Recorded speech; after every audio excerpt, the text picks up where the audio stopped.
House of Representatives has passed the Violent Radicalization and Homegrown Terrorism Prevention Act by a 404-6 vote.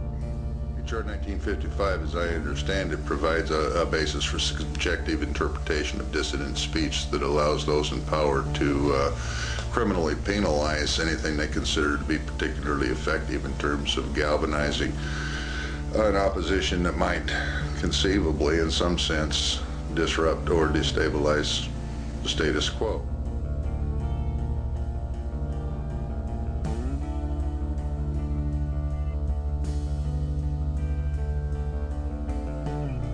When I looked up the word force in the online dictionary, there were a few definitions that put the word in perspective in relation to the definition of homegrown terrorism as given in H.R. 1955, the Violent Radicalization and Homegrown Terrorism Prevention Act of 2007.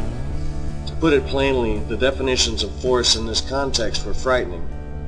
Section 899A3 of the bill defines homegrown terrorism as a term meaning the use, planned use, or threatened use of force or violence by a group or individual born, raised, or based within the United States to intimidate or coerce the United States government, its population, or any segment thereof in furtherance of political or social objectives.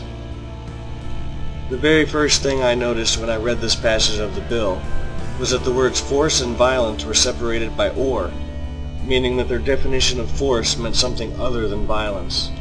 I was curious. If force didn't mean violence, then what did it mean? I'm very concerned about what I came up with. The first and second definitions didn't make any sense in regards to the bill, being that both definitions implied violence, and the bill clearly meant force to be something other than violence. The third and fourth definitions, however, gave me goosebumps. The third definition defined force as A, intellectual power or vigor, especially as conveyed in writing or speech, and C, a capacity for affecting the mind or behavior, as in the force of logical argument. Imagine defining homegrown terrorism as the use, planned use, or threatened use of intellectual power or vigor, or defining it as the use, planned use, or threatened use of a logical argument. Neither of those sound right. They'd both be ridiculous interpretations of the word force in this context. I don't like to think that that's what the authors of this bill mean, but I have seen a great deal of this kind of thinking being broadcast on mainstream networks, almost as though we were being softened up for this kind of thinking. I'll give you an example.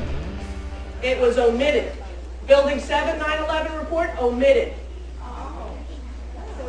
The entire thing, never in the history of the world has a building fallen from a fire into its own footprint, eliminating the core, 25 steel beams. Really, impossible, physics-wise, impossible. Well, what do you think is really happening with the ship that was in there? You think that these British soldiers were used as pawns to try to ignite another war against Iran?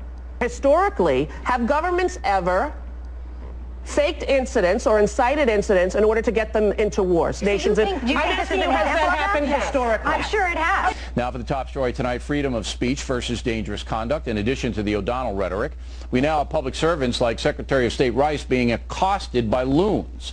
As stated, this kind of behavior is flat out dangerous and will lead to violence if not checked. This stuff is now spreading because of people like O'Donnell and the loony website.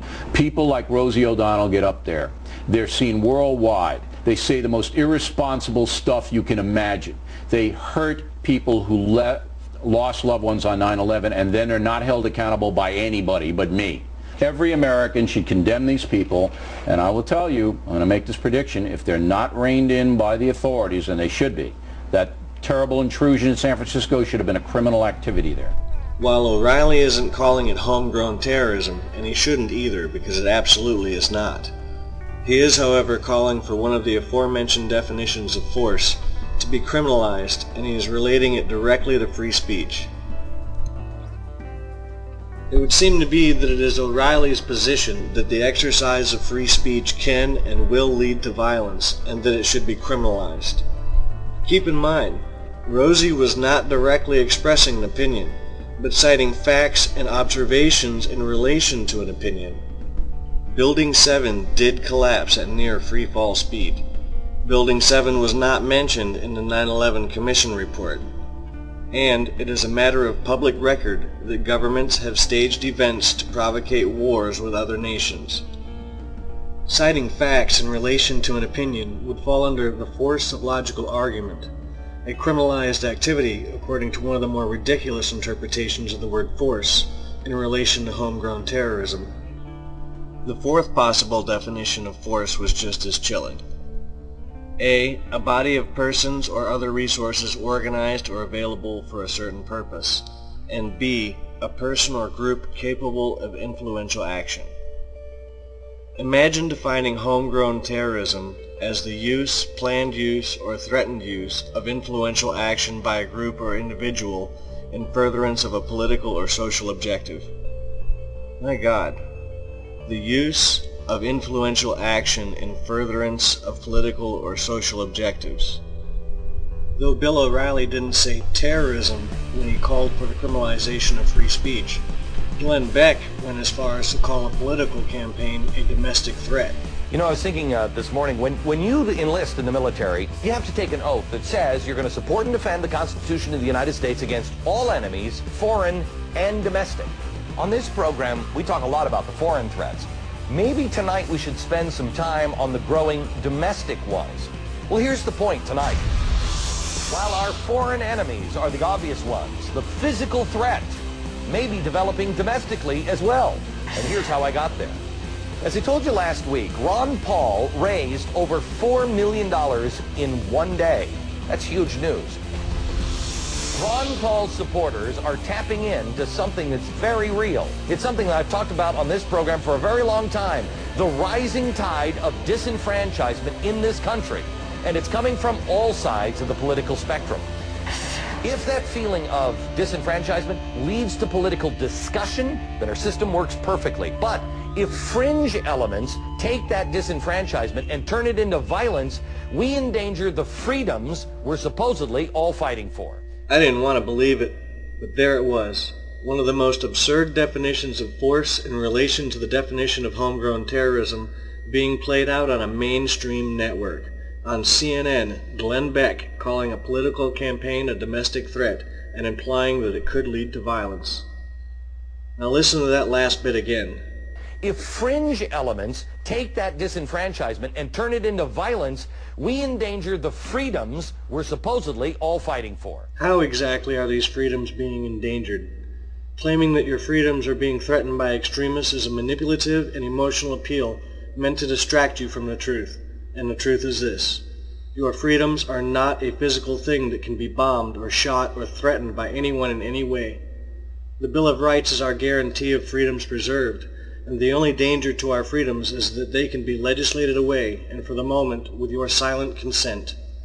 If bills like H.R. 1955 become law, then soon your silence may not be your consent, but your only choice. And keep in mind, once you have no voice, you can't object to anything.